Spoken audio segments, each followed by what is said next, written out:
On m'a demandé donc d'évoquer avec vous un sujet que j'ai pas mal travaillé lors de ma thèse de doctorat, dont vous avez ce petit livre de poche que vous pourrez emprunter, même si j'imagine vous l'avez déjà tous sur votre table de nuit, et qui est donc disponible sur la table de presse là-bas. C'est un petit peu un dictionnaire. Mon directeur de thèse m'a dit que comme c'était la première en France sur le sujet, et que le sujet était trop bizarre, il fallait vraiment que je pouvais me lâcher en nombre de pages. Donc comme vous voyez, je me suis un petit peu lâché. Et donc il est conçu un petit peu comme un dictionnaire. Vous pouvez l'utiliser avec 700 sous-titres et des dizaines de milliers de pages indexées comme un livre dans lequel on pioche. Je viens donc de l'abbaye de la Grâce, entre Narbonne et Carcassonne. Ça fait donc quelques kilomètres. J'ai l'impression, dès que je m'éloigne un tout petit peu, que c'est beaucoup moins fidèle.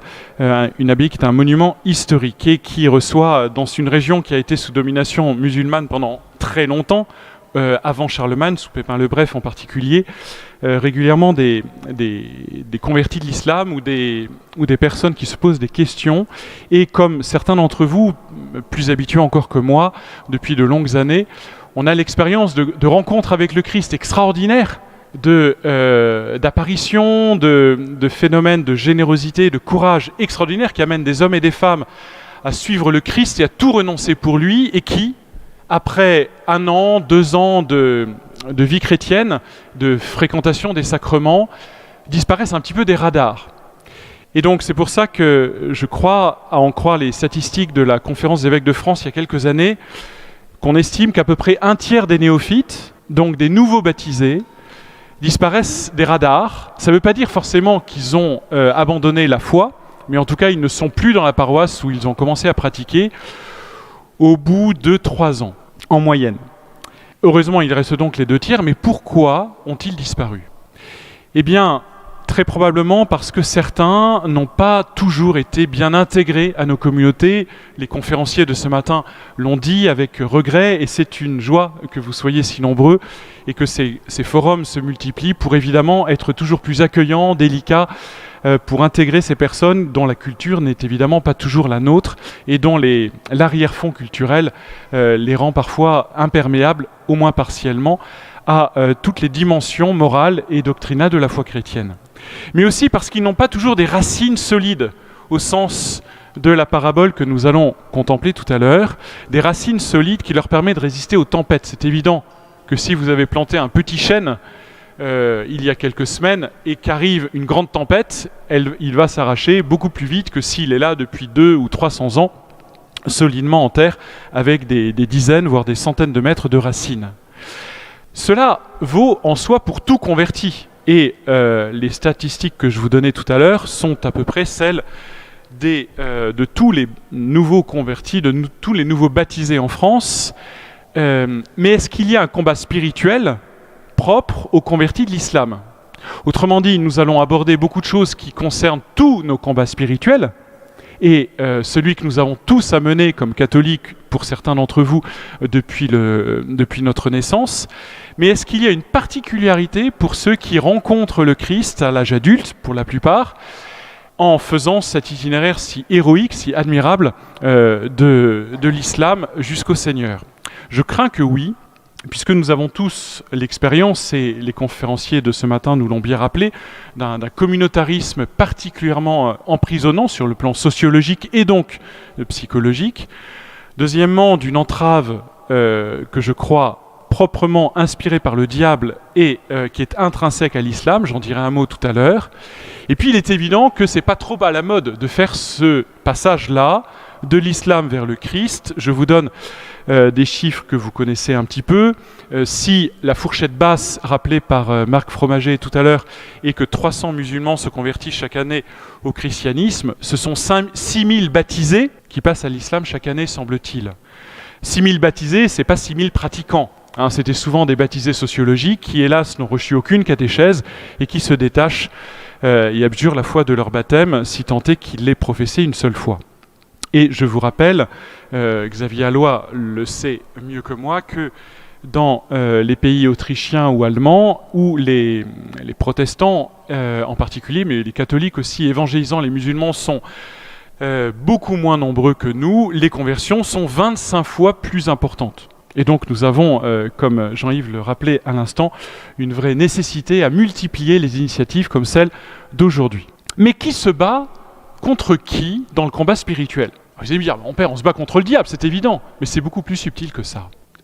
N'oublions jamais que le combat spirituel est avant tout le combat du Christ contre Satan, le combat de Dieu contre le diable. Et le combat de Dieu qui va désirer d'un amour éperdu le salut de notre âme, avec un amour qui nous fera tous bouleversés d'admiration et de honte, peut-être à la fin de nos jours, en découvrant à quel point nous avons été aimés, à quel point nous avons mal répondu à cet amour. Et en face de cet amour et de cette tendresse et de cette miséricorde du Christ, la haine du diable qui cherche par tous les moyens à nous éloigner de Dieu et à nous éloigner du Christ. Et puis n'oublions pas que dans ce combat spirituel, nous n'avons pas un adversaire, mais trois. Et ces trois adversaires que saint Jean nous rappelle dans la première épître, au chapitre 2, verset 15, je vous ai mis la référence sur votre support et vous l'avez sous les yeux, a comme plus redoutable ennemi, vous et moi. Le moi, en sens du vieil homme de saint Paul, est beaucoup plus redoutable que le monde ou que le diable, pour reprendre la trilogie de saint Jean. Autrement dit, mon plus grand adversaire, c'est évidemment le mauvais fond de mon orgueil, de mon égoïsme, de tous les péchés qui m'éloignent, et c'est souvent du Seigneur. Et le diable a bon dos, puisque très souvent, même s'il est derrière ce mauvais fond qui nous anime, c'est évidemment simplement à nous que nous avons à nous prendre, et nous que nous avons à convertir. Et tous les prêtres qui sont engagés dans la délivrance, j'imagine qu'il y en a plusieurs parmi vous, et je les salue et qui n'hésitent pas à intervenir, voire à me contredire si jamais je disais une bêtise, le savent bien, la délivrance court un risque, c'est de déresponsabiliser la personne, chrétienne ou non chrétienne, de son propre combat ordinaire à lutter contre ses défauts, à développer ses qualités. Et qu'avant de recourir à des prières de délivrance et à des exorcismes, il faut avant tout se tourner vers le Christ, fuir les occasions de péché et pratiquer en particulier le commandement des commandements, qui est la charité fraternelle. Comment le diable va-t-il s'y prendre pour attaquer un néo-converti, et en particulier un converti de l'islam ? C'est un petit peu ce que nous allons essayer de chercher. Et puis surtout, après avoir examiné les différentes manières que le diable avait de nous attaquer, nous essayons de voir comment lui résister. Et ce sera, j'espère, dans cette troisième partie, le plus intéressant, pour examiner ce que le poète Rimbaud, qui en a eu une grande expérience, disait comme le plus rude de tous les combats. Arthur Rimbaud disait que le combat spirituel est plus rude que les batailles d'hommes. Et Dieu sait que c'est un combat qui peut durer des décennies, et non pas quelques mois ou quelques années, comme des batailles humaines ordinairement. Mais, et c'est pour nous tous une grande source d'espérance, de ce combat terriblement violent et long, nous pouvons tous ressortir grandis, et c'est la raison pour laquelle le Seigneur le permet. C'est que, à la faveur de la lutte, nous pouvons dilater des vertus en nous, des vertus d'humilité, des vertus de charité, des vertus de dévouement, que nous n'aurions pas eues sans ce combat. Saint Augustin, Saint Bernard et Saint Thomas d'Aquin, nous le dirons en conclusion tout à l'heure, mais j'essaie de le faire rentrer déjà dans nos cervelles dès maintenant, le diront dans une très jolie formule, en nous tentant, les démons nous tressent des couronnes. En nous tentant par l'impureté, par la gourmandise, par la jalousie, par la colère, ils vont dilater en nous la chasteté, l'humilité, la charité, etc. Et n'oublions jamais que cet adversaire, derrière le monde et derrière le moi, est toujours autour de nous, cherchant qui dévorer, comme nous le rappelle Saint Pierre dans la première épître. Les prêtres sont habitués à ce texte qui revient très souvent à l'office de compli. La partie adverse, l'adversaire, shaitan en hébreu, le diable, comme un lion rugissant, rôde, cherchant qui dévorer. Ça veut dire qu'en ce moment, il nous tourne autour, cherchant quel est le moyen par lequel il va réussir à vous attaquer. Peut-être cela va-t-il être la peur, ou la fatigue, puisque la journée a déjà été longue, ou le découragement, et donc surtout, ne lui laissons pas prise, ce serait quand même le comble, pendant une conférence sur le sujet, que nous nous fassions avoir. Les papes récents sont beaucoup plus nombreux que dans toute l'histoire de l'Église, à en croire les recensions que j'ai pu faire, à nous parler de ce combat spirituel. Et j'aime à citer cette phrase de Saint Jean-Paul II, 2 ans avant qu'il ne soit élu pape, où le cardinal archevêque de Cracovie de l'époque dit « Nous sommes aujourd'hui face au plus grand combat que l'humanité n'ait jamais vu. Je ne pense pas que la communauté chrétienne l'ait totalement compris. Nous sommes aujourd'hui confrontés au combat final entre l'Église et l'anti-Église, entre l'Évangile et l'anti-Évangile. Et je vous invite à ne jamais oublier cette phrase de ce si grand saint et de ce si grand pape. Vous l'avez sur votre support.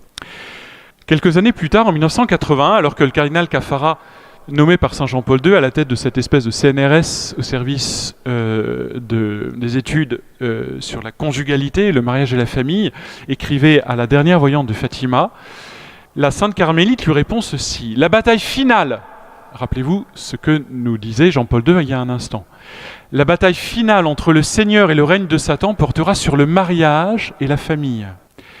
Et elle écrit ça en 1981, pas après la loi Taubira et j'en passe. N'ayez pas peur, car tous ceux qui travailleront pour défendre le caractère sacré du mariage et de la famille seront toujours combattus et haïs de toutes les manières parce que c'est la question décisive. C'est la raison pour laquelle nous devons voir comme cible privilégiée de ce combat, non pas seulement les convertis de l'islam, mais avant tout les couples, et donc peut-être aussi les couples des convertis de l'islam. Et on a eu justement, ou on aura tout à l'heure, un témoignage sur les mariages islamo-chrétiens. Et je donne une conférence ce soir précisément sur ce sujet. Benoît XVI, je ne cite pas toutes les recensions possibles, vous les trouverez dans le livre, Benoît XVI nous rappelle que nous devons régulièrement purifier nos cœurs, autrement dit rentrer dans ce combat spirituel personnel avant de recourir à la délivrance, et sans cesse renouveler notre engagement baptismal que nous avons tous prononcé le jour de notre baptême et que nous renouvelons à chaque veillée pascale, à rejeter Satan et toutes ses promesses vides. Et d'ailleurs, ordinairement, dans une délivrance, nous demandons aux personnes, même quand elles ne sont pas baptisées, de renoncer à Satan et de choisir le Seigneur, bref, de faire un acte de foi en la puissance du Seigneur Jésus. Le pape François est probablement dans toute l'histoire le pape qui aura le plus parlé du diable et donc du combat spirituel qui nous occupe maintenant. En rappelant que ce combat est terriblement violent et que ce qui est en jeu, ce n'est pas un enjeu sanitaire, ce n'est pas un enjeu politique, ce n'est pas un enjeu économique, c'est un enjeu eschatologique. Ce qui est en jeu, c'est le salut de notre âme. C'est le salut qui est en jeu, le salut éternel. Nous devons toujours être sur nos gardes, parce que, rappelez-vous, il est sans cesse cherchant qui dévorer, contre la tromperie et les séductions du malin. Et il rappelait ce petit verset de Genèse 4 dans un autre discours, en rappelant, c'est le Seigneur dans ce passage qui parle à Caïn, juste avant que Caïn ne cède à sa tentation de violence contre Abel, réalisant le premier meurtre de l'histoire. Il lui dit, mais Caïn, le diable est comme une bête tapie à la porte de ton cœur, si tu lui ouvres, comment vas-tu lui résister ? Et donc imaginons cette espèce de petite bête, cette saleté qui est à la porte de notre cœur. Malheur à nous, dit le pape François, si nous la laissons entrer. Sur cet arrière-fond, j'espère vous avoir fait un petit peu peur, c'est le but du jeu. Nous allons essayer de prendre de la hauteur pour voir comment le Seigneur, dans le chapitre 8 de Saint Luc, nous présente le combat spirituel et en particulier, nous essaierons de voir comment l'appliquer aux convertis de l'islam. Puis, dans une deuxième partie, nous essaierons de rappeler quelles sont les tentations ordinaires et extraordinaires du diable pour pourrir une conversion. Et puis, dans une troisième partie, nous essaierons de voir comment nous battre contre ce redoutable adversaire. Et j'espère, pour conclure, que vous repartirez tous paisibles, mais en même temps plus prudents de ces quelques minutes que nous aurons passées ensemble. Je vous conseille vivement 3 livres sur le combat spirituel qui sont récents, et en particulier le livre du père Descouvemont, qui va servir de trame à ce que je vais vous partager, qui est paru il y a une dizaine d'années, mais qui vient d'être réédité par l'Emmanuel en 2020. Le livre du père Joël Guibert, vous les avez tous les deux sur la table, et qui est tout à fait remarquable, qui est paru là pour la première fois il y a aussi un an. Et puis j'aime beaucoup aussi le livre de sœur Marianne Leroux, paru en 2008. Revenons donc à notre parabole qui me semble paradigmatique de tout combat spirituel, et en particulier d'un combat spirituel d'un converti de l'islam. Vous connaissez tous le texte, que j'illustre par un petit vitrail. Le semeur, qui est donc le Seigneur lui-même, sort pour semer la semence, et on a l'impression qu'il sème n'importe où, n'importe comment, puisqu'il y a de la semence, et le Seigneur va nous dire tout à l'heure qu'il s'agit de la parole de Dieu, qui va tomber le long du chemin, qui va être foulée aux pieds, et les oiseaux du ciel ont tout mangé. Une autre partie de cette semence va tomber sur de la pierre, et après avoir poussé, elle s'est déchaissée, faute d'humidité. Une autre est tombée au milieu des épines, et poussant avec elle, les épines l'ont étouffée.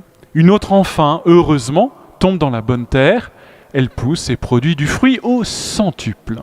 Vous connaissez tous ce texte qui revient assez souvent dans les liturgies du carême. Et le Seigneur en donne lui-même l'explication. Il explique lui-même la parabole en nous disant que cette semence est la parole de Dieu, que les oiseaux sont une image du diable, vous les voyez représentés sur cette petite mosaïque, une image du diable qui enlève la parole de Dieu, ils sont ici bien sûr, de leur cœur, de peur qu'ils ne croient et ne soient sauvés. Ceux qui sont sur la pierre, ce sont ceux qui accueillent la parole avec joie, mais ils n'ont pas de racines. Et donc ils ne croient que pour un moment, et au moment de l'épreuve, font défection, nous rappelle le Seigneur. Et puis ceux qui sont tombés dans les épines se trouvent étouffés très vite par les soucis, la richesse et les plaisirs de la vie qui les étouffent. Et enfin, grâce à Dieu, et je l'espère le plus possible d'entre nous, tombent dans la bonne terre d'un cœur généreux et noble, la retiennent et portent du fruit par leur constance. Autrement dit, il ne s'agit pas simplement d'écouter la parole de Dieu, mais aussi de la pratiquer et de la garder. Vous savez que ces trois mots qualifient, dans toute la Sainte Écriture, Ancien et Nouveau Testament, l'attitude du fidèle envers la parole de Dieu.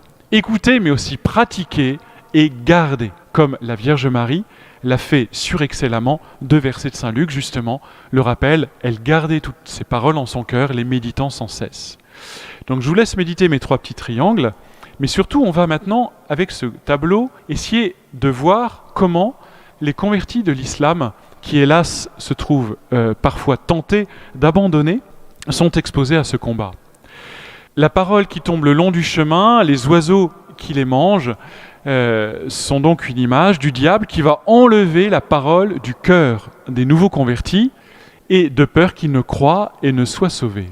Le diable existe en islam, et vous le savez, ce n'est pas un ange, ce n'est pas un démon, c'est un djinn en islam, qui va commander sur les démons, les anges déchus, mais c'est un djinn, shaitan. Je vous l'ai mis en arabe également, qui a pu inspirer une partie du Coran et d'Islam. Ce n'est pas moi qui le dis, c'est une sourate que vous connaissez bien, dont Salman Rushdie a fait un livre qui a fait un scandale fantastique dans les années 90 qui lui a valu une fatwa. Ce sont ces fameux versets sataniques. Et il est évident, comme nous le rappelait un de nos conférenciers ce matin, que dans sa première épître, Saint Jean nous rappelle que l'Antéchrist, refusant la beauté du Père et la beauté du Christ, ressemble terriblement à Mahomet. Même s'il y a plusieurs antéchrists au long de l'histoire, et vous savez que Antéchrist et Antichrist a été l'objet de nombreuses exégèses depuis 2000 ans, mais que je vous invite à relire la première épître de Saint Jean, versets 2 et 22, ce qui est un petit peu avant et ce qui est un petit peu après, et que la haine qui nous a été rappelée ce matin, la haine contre le Christ et les chrétiens qui animent des centaines de versets du Coran, a proprement quelque chose de satanique. Attention, je dis bien dans le texte, c'est peut-être le diable, je pense que ce n'est pas le diable, je vous rassure. Et donc je dis bien, et je vous le rappelle, que nous devrons toujours distinguer l'amour des personnes et la fermeté passe aux doctrines, qu'il nous faudra toujours aimer les musulmans, mais avoir une vraie fermeté face à la dangerosité de l'islam, et ne pas confondre les deux, autrement dit, ne jamais tomber dans le racisme, ne jamais tomber dans le mépris des personnes qui seront toujours infiniment respectables et qui ne sont pas toutes possédées, évidemment, et agents du diable. Ce serait monstrueux de dire une chose pareille. Et puis il est évident que si nous avons considéré ce petit verset de Saint Luc du côté du diable, il faut le considérer du côté des néophytes et de leur cœur, puisque ces convertis sont très souvent exposés trop tôt à la contradiction et foulés aux pieds, comme le grain de la parabole, avec un accueil qui n'est pas à la hauteur de ce qu'ils auraient dû espérer dans nos communautés, et évidemment foulés aux pieds, pire encore, dans leur famille, dans leur communauté d'appartenance originelle musulmane. Et donc soyons évidemment les plus accueillants possibles pour qu'ils soient chez eux, dans une nouvelle famille, après avoir quitté, abandonné la leur. Ceux qui tombent sur la pierre, ce sont ceux, nous l'avons dit, qui n'ont pas de racines et qui donc se dessèchent comme toute plante, comme tout végétal, qui ne bénéficiera pas de tous les oligo-éléments et de toutes les eaux de pluie retenues dans les sols. Et c'est l'image, nous dit le Seigneur, de l'inconstance qui croit à un moment, mais qui, sur la longue durée, n'ayant pas l'eau nécessaire pour abreuver, nourrir sa vie spirituelle, se dessèche. Et il est évident que nous pouvons voir dans cette petite allusion de Saint Luc l'importance d'un terreau culturel pour enraciner une foi catholique. Le Seigneur a, dans ses paraboles, un vocabulaire extraordinairement agricole et normalement accessible à tout homme de bonne volonté à toute époque. Mais c'est compliqué de comprendre la parabole du bon semeur quand on vit dans le béton et le plexiglas. C'est compliqué de comprendre les allusions de famille quand on ne sait pas ce que c'est qu'une famille puisqu'on vit au milieu de divorcés ou de concubins ou d'échangistes. Bref, quand toute une culture se trouve abîmée, c'est tout un terreau qui est là pour favoriser l'éclosion d'une foi chrétienne qui se trouve fragilisée. Et cette culture française et catholique, puisque je m'adresse essentiellement à des Français, c'est un mélange d'histoire, de gastronomie, de musique, d'architecture, etc. Bref, de tout ce qui fait la richesse d'un patrimoine sur lequel nous pouvons nous appuyer et puiser des ressources extraordinaires. Pensez à l'extraordinaire richesse architecturale, musicologique, picturale qui nous entoure et qui évidemment est un substrat merveilleux pour évangéliser autour de nous. Si nous étions dans un désert avec aucune église, aucun calvaire, aucun chef-d'œuvre musical ou artistique, ce serait beaucoup plus compliqué. Mais quand on vit dans l'ignorance de tout ce patrimoine qui est régulièrement nié ou méprisé par la culture ambiante ou l'inculture ambiante, eh bien c'est évident que l'inconstance va être beaucoup plus facile. Et puis enfin, le Seigneur nous parle des épines en y voyant le souci, les richesses et les plaisirs de la vie comme dans une belle métaphore qui vont étouffer le bon grain et l'empêcher d'arriver à maturité. Et il est évident que d'une part, l'emprisonnement communautaire musulman et d'autre part, la sensualité favorisée beaucoup par le dévergondage occidental ne va pas aider l'épanouissement d'une vie spirituelle. S'ils quittent l'emprisonnement mental de communautés islamiques et se retrouvent dans une culture de porno et de prostituées, c'est évident que ça n'encourage pas leur foi toute naissante et qu'il s'agit de bien la favoriser, en particulier dans ce lieu si sensible pour la conversion qu'est la sexualité, qui est un lieu majeur de construction ou de destruction d'une vie spirituelle, de construction ou de destruction d'un couple et d'une personne dans sa construction psychologique tout entière. Ça va ? Et donc nous allons essayer maintenant de nous concentrer sur les tentations en découvrant toutes ces tentations que le Seigneur nous montre de façon très belle et je crois facile à retenir avec cette belle métaphore, cette belle parabole de Luc chapitre 11. Comment l'Église, petit à petit, et les théologiens ont distingué les tactiques ordinaires du diable, les tactiques extraordinaires du diable, et entre les deux, cette petite catégorie théologique que l'on appelle aujourd'hui les liens, et qui vont être comme autant de moyens pour le diable d'essayer de nous avaler, comme l'horrible image du XVe siècle que je vous présente ici, dans un livre d'heures du XVe siècle, essaie de le faire. Le diable cherche absolument à nous dévorer. Rappelez-vous la phrase de Saint Pierre, il y a un instant. Et donc là, je m'appuie, comme je le dis, sur le livre du Père d'Escouvemont. Tout d'abord, il va chercher à nous intoxiquer, le diable, à nous faire croire que le diable soit n'existe pas, ou que c'est une crispation de théologiens médiévaux un petit peu sclérosés, ou alors qu'il existe, mais il ne nous tente pas. Bref, qu'il est un petit peu comme un serpent dans un vivarium, tout à fait effrayant, mais qui ne nous attaque pas parce qu'on est bien protégé de lui derrière une vitre, donc n'ayons absolument pas peur. Et ce serait évidemment redoutable que de nier sa puissance. Vous connaissez tous la phrase de Baudelaire, la plus grande ruse du diable est de nous faire croire qu'il n'existe pas. Donc ne tombons pas évidemment dans le panneau. Mais il peut arriver également, surtout pour des néophytes dont nous savons tous la générosité, dont nous savons tous l'extraordinaire amour et courage, de les tenter sous apparence de bien, bref, de se déguiser en anges de lumière, et de les amener à un excès de piété. Alors, on n'aime jamais assez le Seigneur, mais un excès un petit peu désordonné, a pris un peu trop ou mal, nuisant à leur santé, nuisant à leur équilibre et nuisant peut-être à leur devoir d'état. Le devoir d'état d'un papa, c'est de s'occuper avant tout de son épouse et de sa maman, c'est pas de courir tous les pèlerinages et toutes les retraites, même si les pèlerinages et les retraites sont évidemment infiniment bons. Et donc si le diable n'arrive pas à tenter une personne avec un film porno ou une lecture inutile, eh bien il la tentera avec de bonnes choses, mais qui la décale par rapport à son devoir d'état et le lieu propre de sa sanctification. Troisièmement, le diable va chercher à endormir notre conscience. Mais non, c'est pas très péché, ça. Puis d'ailleurs, les prêtres n'en parlent jamais. Qui parle aujourd'hui de la contraception? Qui parle aujourd'hui de la masturbation? Qui parle aujourd'hui du mensonge en sermon? Pas beaucoup. Donc on va dire qu'un petit mensonge ou un péché mignon, voilà, c'est très très bien. Hein, cette expression a quelque chose de monstrueux. Un péché n'est jamais mignon. On est bien d'accord. Et puis, la propagande, les fake news, comme on dirait aujourd'hui, le diable les manie depuis que l'homme existe avec une efficacité surdéveloppée avec les diffusions médiatiques qui sont les nôtres aujourd'hui. Et il est évident que d'être abreuvé de fausses ou de mauvaises nouvelles finit par faire baisser les résistances des meilleurs. Et donc sachons nous informer intelligemment, et puis sachons aussi, comme le disait Solzhenitsyn, revendiquer le droit de ne pas savoir. Autrement dit, donner la priorité à notre vie spirituelle sur l'information de tout ce qu'il faudrait savoir sur l'Afghanistan, sur la Covid, etc. C'est évident qu'il est important de connaître le minimum, mais que le plus important, c'est notre paix et notre joie en Dieu. Et que si un nouveau converti de l'islam est bombardé de mauvaises nouvelles, dans l'église, dans la société, etc., il va passer un temps fou à se surinformer d'inutilité, oubliant l'essentiel, qui est de sauver son âme. Et puis, comme je vous le disais, le diable a bon dos et nous-mêmes sommes capables de nous éloigner de Dieu tout seul en laissant nos passions prendre le dessus sur notre âme. Il faut donc que nous sachions contrôler nos passions, nos émotions et que la raison domine toujours nos émotions et nos passions.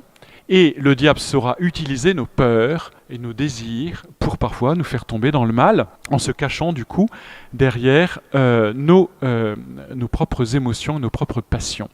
Et puis n'oublions jamais que le diable, comme un bon stratège, sait s'adapter à chacun d'entre nous. Il ne va pas tenter un homme comme une femme, il ne va pas tenter un converti de 20 ans comme un converti de 50 ans. Il va s'adapter à chacun d'entre nous, connaissant nos cultures, connaissant nos intelligences, connaissant nos émotions, connaissant notre environnement familial. Et donc, il s'agit nous-mêmes de bien nous connaître, repérant nos qualités et nos défauts. Et aider, du coup, tous les néo-convertis que nous accompagnons à bien connaître leurs qualités et leurs défauts. Et enfin, n'oublions jamais que le diable a une arme fatale qui marche avec tout le monde.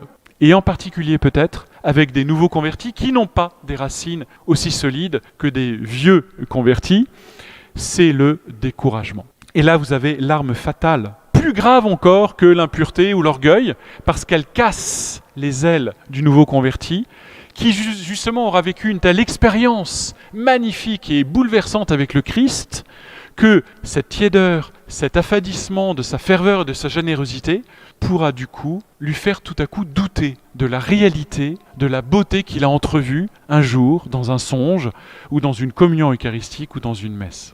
Et donc parlons beaucoup du découragement. Entre les tentations ordinaires que je viens de vous présenter, d'une certaine manière, vous avez compris que ce petit panel des 7 tactiques présentées par le Père d'Escouvemont, c'est une autre manière de présenter le tableau de Luc 7 que le Seigneur nous propose dans l'Évangile. Entre les tentations et les tactiques extraordinaires, on parle aussi des liens qui sont de beaucoup de natures différentes et dont la qualification métaphysique est l'objet de beaucoup d'études en ce moment. Je le vois personnellement comme une catégorie intermédiaire entre les tactiques ordinaires et les tactiques extraordinaires du diable. Très subtil parce que extérieurement, il n'y a rien de spectaculaire. La personne ne va pas grimper sur les murs en crachant des substances vertes et en blasphémant. Mais intérieurement, l'emprise est redoutable et beaucoup plus violente que dans une simple tentation. Et ça va être dans un péché addictif, comme hélas, la pornographie qui concerne aujourd'hui de plus en plus de personnes. Et c'est pour ça que déjà au XVIIIe siècle, saint Alphonse de Liguori encourageait les confesseurs, et c'est le patron des confesseurs et le patron des théologiens moralistes, en plus de l'absolution sacramentelle, à proposer une prière de délivrance, un minor exorcismus, comme il disait, avec son autorité donc de docteur de l'Église, en particulier sur tous les péchés d'impureté. Je vous résume du coup tout cela dans ce petit tableau que vous avez également sur votre support, les tentations, puis les tactiques extraordinaires, et entre les deux, les liens dont je viens de dire un mot. Les tactiques extraordinaires, donc vexation, infestation, obsession et possession. Que faire du coup quand une personne vit une grande tentation, simplement une tentation contre une vertu théologale, contre une vertu morale? Eh bien, tout fidèle, et tous les prêtres, peuvent évidemment résister aux démons en prononçant déjà la parole de Dieu, et nous dirons tout à l'heure combien la parole de Dieu a une efficacité exorciste réelle, et je vous donnerai quelques paroles à bien retenir tout à l'heure. Et puis en particulier cette parole des paroles qui est Vade retro Satana, puisque vous avez une parole du Christ qui est explicitement un exorcisme. Fous le camp, passe derrière moi, Satan. Évidemment la prière à Saint-Michel du pape Léon XIII que vous connaissez bien, le signe de croix fait avec piété, comme la Vierge nous l'a montré à l'île Bouchard ou à Lourdes, avec lenteur et respect, est déjà une prière en tant que telle, et déjà une prière exorciste. Et donc devant une grande tentation, vous ne courez pas vers votre père spirituel ou votre curé de paroisse pour demander une prière de délivrance, mais déjà vous résistez, nous résistons comme cela et invitons nos néophytes à mémoriser beaucoup de choses, et nos convertis de l'islam à se forger du coup tout un panel intellectuel de répliques avec ces quelques exemples que je viens de vous donner. Quand il y a des attaques extraordinaires, de l'ordre de la vexation, de l'obsession, de l'infestation simple, ou des liens avec le démon, comme l'hérédité chargée, ou un vice grave, j'ai parlé de la pornographie tout à l'heure, eh bien, des fidèles baptisés ayant un charisme reconnu par l'évêque, avec la permission de l'évêque ou de leur curé, mais également tous les prêtres et diacres peuvent prononcer ces fameuses prières de délivrance, ou de consolation, ou de guérison, ou de coupure de liens. Et puis, les catéchumènes, donc dans leur préparation au baptême, peuvent recevoir, et je les invite en particulier lorsqu'ils viennent de l'islam, à recevoir tous les exorcismes prévus au rituel. Le rituel d'initiation chrétienne des adultes, le RICA, comme on dit entre nous, possède 13 exorcismes. Et beaucoup de prêtres les zappent parfois. Et vu le caractère violemment anti-chrétien du Coran et de l'islam, et les pratiques parfois magiques, parce que la magie existe beaucoup en islam, et qui ont eux-mêmes des pseudo-exorcistes, qui sont aussi magiciens d'ailleurs, les talebs ou talibs, eh bien, particulièrement important pour eux de prononcer pendant toutes ces périodes de catéchuménat des exorcismes en utilisant le rituel de l'Église. Tous les prêtres et diacres peuvent le faire en utilisant les huiles et en particulier l'huile des catéchumènes, et en bénissant tous les objets. Il est évident que si un converti de l'islam venant d'un pays africain a gardé chez lui des masques vaudous, il faut absolument les supprimer, ou au moins en neutraliser le maléfice avec de l'eau bénite ou du sel exorcisé, parce que ça pourra réaliser un empêchement à l'épanouissement de la grâce baptismale dans son corps et dans son cœur. Et c'est seulement lorsqu'on est face à une personne possédée ou gravement infestée qu'il faut recourir à l'exorciste diocésain. Le code de droit canon est clair en la matière, et surtout ne jouons pas à prononcer des grands exorcismes sans la permission de l'évêque. Dans ce ministère de délivrance, l'obéissance et l'humilité sont évidemment particulièrement importants. Je développe tout ça que je viens de vous dire en quelques minutes dans cette conférence que vous trouvez sur YouTube. Donc si vous tapez Père Jean-Baptiste vidéo diable, vous avez 2 heures qui détaillent tout ça. C'est pour ça que je ne le fais ici qu'en quelques minutes, parce que nous avons commencé avec un petit peu de retard et je n'ai que 5 minutes, si je ne me trompe, pour faire tout le reste. Et vous avez donc ce livre qui détaille beaucoup et qui est à votre disposition. Alors comment riposter ? Comment riposter ? Tout d'abord, en ayant conscience du danger. Et c'est pour ça que j'espère vous avoir fait un petit peu peur. Conscience du danger, croire en la réalité personnelle de Satan. Je vous rappelle que dans le Notre Père, délivre-nous du mal, c'est poneros en grec, c'est donc une personne qui est visée, c'est le malin. Délivre-nous du mal, c'est délivre-nous du malin. Le CEC, le catéchisme de l'Église catholique, le rappelle explicitement. Nous rappeler que nous avons en permanence dans le combat spirituel un compagnon de combat, qui est plus fort que le diable, infiniment plus fort que le diable. Tous les prêtres pourront ici en témoigner lorsqu'ils font des prières de délivrance. Nous avons des centaines, des milliers de fois eu l'expérience qu'une goutte d'eau bénite, qu'une prière de délivrance, qu'un signe de croix fait avec foi a une puissance redoutable contre le démon. Donc surtout, n'ayons pas peur et rappelons, en particulier à tous ceux qui vivent un combat un petit peu dur, que le Seigneur est le plus fort et qu'ils doivent vivre dans une grande paix, en particulier en recourant souvent à la confession qui donne la miséricorde et à l'Eucharistie qui nourrit si nécessairement notre âme. Et enfin, connaissons, pour cette slide, utilisons des missiles. Le diable a une peur bleue de la parole de Dieu lorsqu'elle est prononcée avec foi et avec amour. Dites seulement une parole et je serai guéri, dit le centurion, qui est encore un païen lorsqu'il dit ça. Et on le répète à chacune de nos messes, dites seulement une parole et je serai guéri. Ça veut dire que la moindre des paroles de Dieu a un pouvoir exorciste. Je vous ai cité Vade Retro Satana, mais je vous mets sur votre support quelques paroles que vous allez pouvoir garder et que je vous invite à relire dans les tentations et à faire relire à tous nos chers convertis de l'islam pour qu'ils se rappellent que dans ce combat, la parole de Dieu les protège et leur donne aussi des clés. Éphésiens 6, vous le savez tous, est le grand texte du combat spirituel dans la Sainte Écriture, Ancien et Nouveau Testament, où saint Paul compare le légionnaire romain aux chrétiens, aux nouveaux chrétiens, qui va résister au diable avec la vérité pour ceinture, la justice pour cuirasse, le zèle à propager l'évangile de la paix, bref, à évangéliser, et le bouclier de la foi, etc. Autrement dit, toutes les vertus théologales et cardinales que nous pouvons acquérir toujours davantage après les avoir reçues le jour de notre baptême, en les déployant et en posant des actes, vont nous rendre toujours plus forts contre le diable. Autrement dit, pour ne parler que du zèle à propager l'évangile de la paix, plus un nouveau converti de l'islam évangélisera lui-même, plus il vivra ce zèle à propager l'évangile de la paix, plus il sera inattaquable par le démon. Et puis évidemment, le prologue de l'évangile de Saint Jean. Au Moyen-Âge, j'ai toute une partie historique importante, au Moyen-Âge, le prologue de Saint Jean était la parole de Dieu majeure dans les exorcismes. Et elle est toujours dans le grand exorcisme une prière à beaucoup réciter. Or, vous remarquerez que tout le prologue de Saint Jean centre sa contemplation sur le mystère de l'incarnation, qui est justement le mystère de notre foi, qu'attaque le plus le Coran, d'où l'importance de méditer l'Angélus et de le réciter régulièrement. Vous savez que les imams répètent très souvent, et les muezzins, Dieu n'a pas de fils, Dieu n'a pas de fils, et c'est justement le contraire que nous rappelle Jean au chapitre 1. Et puis évidemment le psaume 90, le psaume directeur du carême, qui est rappelé souvent dans la liturgie quadragésimale, qui est un psaume tissé de mots hébreux rappelant des démons très précis, et je vous assure d'expérience, parce que j'ai quand même réalisé entre 2 et 3 000 prières de délivrance, la puissance de ce psaume dans les prières de délivrance. Et je vous encourage donc à le réciter, ne serait-ce qu'à l'office de compli régulièrement, et à le faire réciter dans les tentations, et les tentations un petit peu lourdes.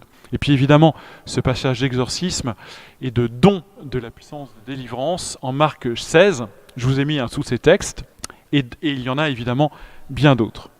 Ensuite, j'ai encore 5 minutes, Xavier, ou combien ? 5 10 5 Ensuite, je vous invite évidemment à repérer la stratégie de l'adversaire. Si, pendant son catéchuménat, un converti de l'islam n'a pas repéré ses points de faiblesse, qui va être un rapport malsain avec sa mère, ou avec son père, ou avec la drogue, ou avec la pornographie, ou avec tel ami qui le fait tomber dans le péché, ou avec tel orgueil, etc., eh bien il sera hyper vulnérable, malgré l'authentique rencontre avec le Christ qu'il aura vécu.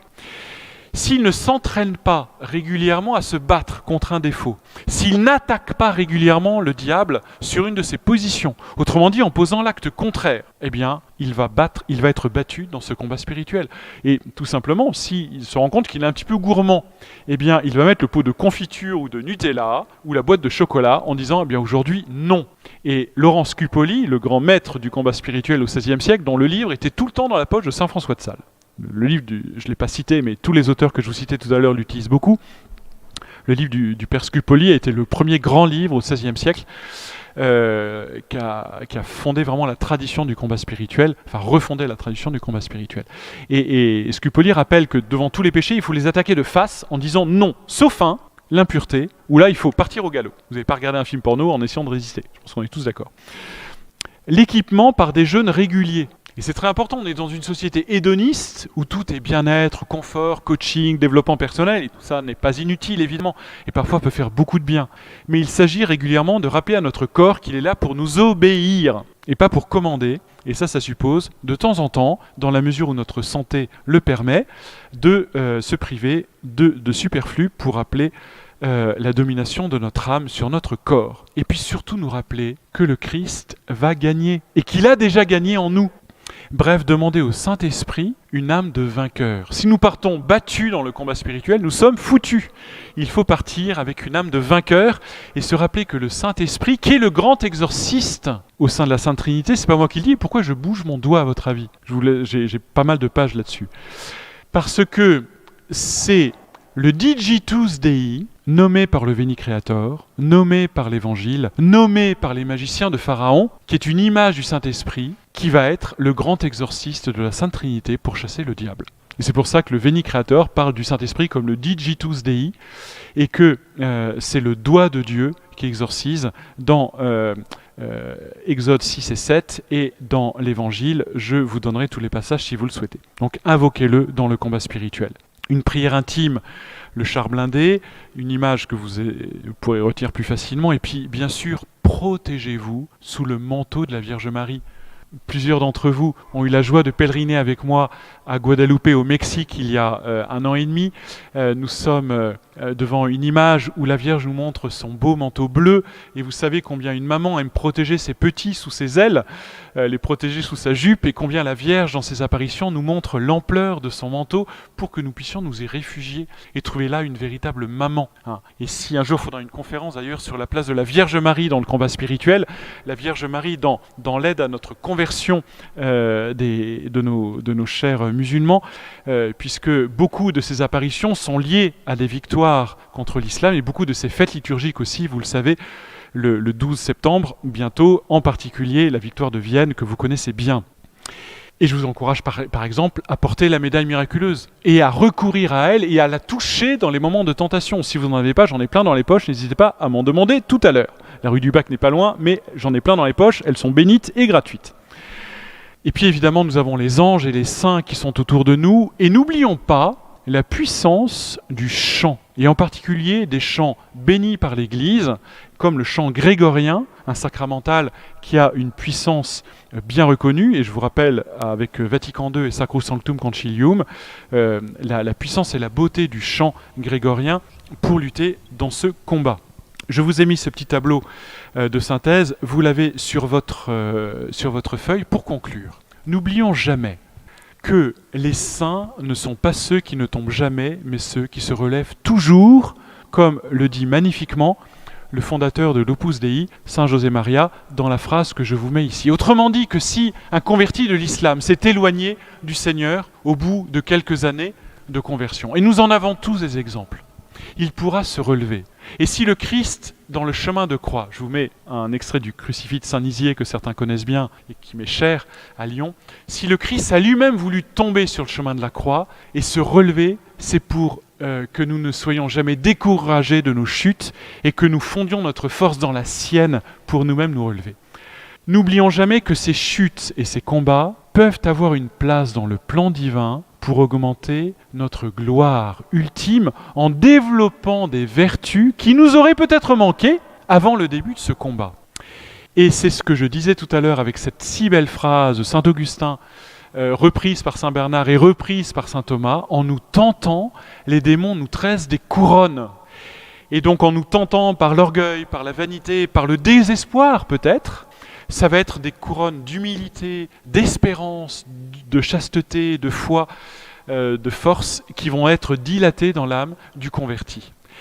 Exhortons bien sûr les nouveaux convertis à la vigilance, à se savoir d'autant plus menacés qu'ils auront échappé au diable et que le diable sera un petit peu furieux et essaiera de les rattraper, et prions pour leur persévérance. Nous savons nous-mêmes combien, si certains d'entre vous sont baptisés depuis l'enfance, combien il est difficile de se maintenir dans la ferveur, et a fortiori quand les pousses et les racines sont encore un petit peu fragiles.